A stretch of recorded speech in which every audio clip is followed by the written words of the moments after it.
महर्षि पतंजलि। महर्षि पतंजलि को योग के आदि प्रवर्तक के रूप में जाना जाता है तथा जो राजयोग के प्रणेता हैं। महर्षि पतंजलि शुंग वंश के शासन काल में थे। डॉक्टर भंडारकर ने पतंजलि का समय 158 ईसा पूर्व माना है।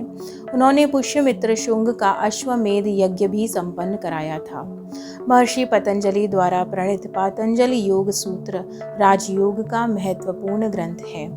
यह ग्रंथ 195 सूत्र 4 पादों में माला की तरह सूत्रात्मक रूप में पिरोया गया है।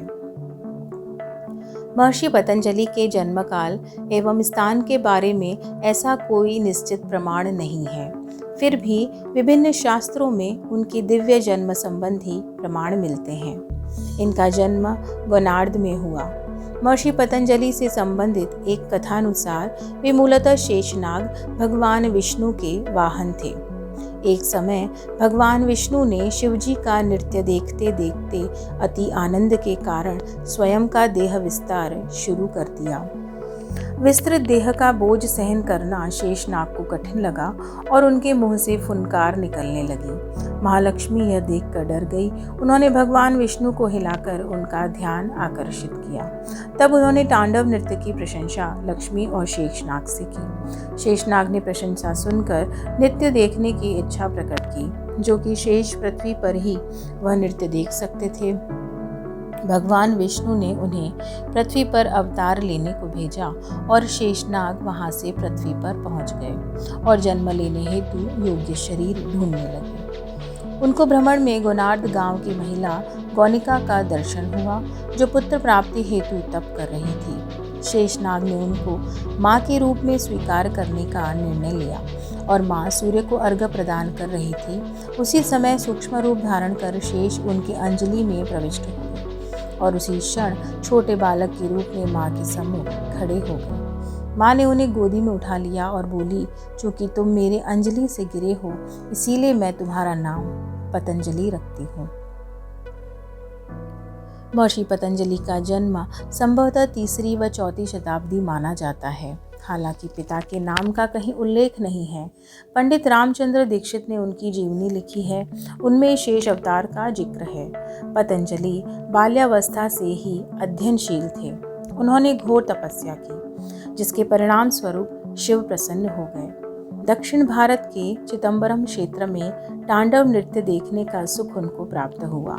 साथ साथ शिवजी द्वारा आदेश दिया गया कि पद्य शास्त्र पर तुम अपना भाष्य लिखना। आदेश के अनुसार चिदंबरम में रहकर उन्होंने पाणिनि के सूत्र एवं काव्यायनी की वार्तिक पर विस्तृत भाष्य लिखा, जो महाभाष्य के नाम से प्रसिद्ध हुआ, जिसके कारण उन्होंने काफ़ी ख्याति प्राप्त की। हजारों पंडित उनके पास अध्ययन हेतु आने लगे।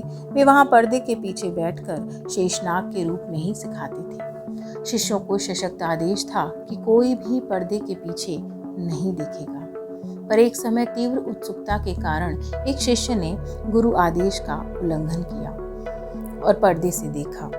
सहस्त्रनाग के ज्वलंत तेज के कारण सभी शिष्य भस्म हो गए। सिर्फ जो शिष्य किसी कारणवश बाहर थे वे बच गए। उन्हें पतंजलि ने आदेश दिया कि योग्य शिष्यों को ही मेरी दी हुई शिक्षा देना।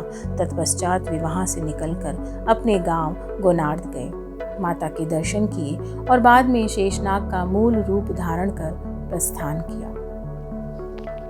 महर्षि पतंजलि योग के आदि प्रवर्तक माने जाते हैं। हालांकि जानकारों का कहना है कि उनसे पूर्व भी योग विद्या का आरंभ हो चुका था। योग सूत्र में भी प्रारंभिक सूत्र अथ योगानुशासनम, जो योग की अनादि परंपरा को प्रमाणित करता है। योग दर्शन के सूत्रकार से महर्षि पतंजलि की जीवनी का सुनिश्चित रूप से पता नहीं चलता, किंतु यह वाद निसंदेह सिद्ध है कि महर्षि पतंजलि भगवान कपिल के पश्चात और अन्य 4 दर्शनकारों से बहुत पूर्व हुए हैं। किसी विद्वान का मत है कि पाणिनि व्याकरण का महाभाष्य तथा वैदिक की चरक संहिता, ये दोनों अपने अपने विषय में अद्वितीय ग्रंथ हैं और वो इन्हीं की रचनाएं हैं। जैसा कि कहा गया है, योगेन चित्तस्य पदेन वाचाम मलं शरीरस्य च वैद्यकेन योपाकरोतं प्रवरं मुनीनां पतंजलिं प्राञ्जलिरान्तोऽस्मि।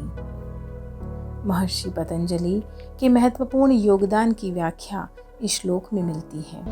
भर्तृहरि की इस प्रार्थना से तात्पर्य है कि योग से मन, व्याकरण से वाणी तथा वैद्य से शरीर को अमल करने वाले उस मुनि श्रेष्ठ पतंजलि को हाथ जोड़कर मस्तिष्क झुकाकर प्रणाम करता हूँ।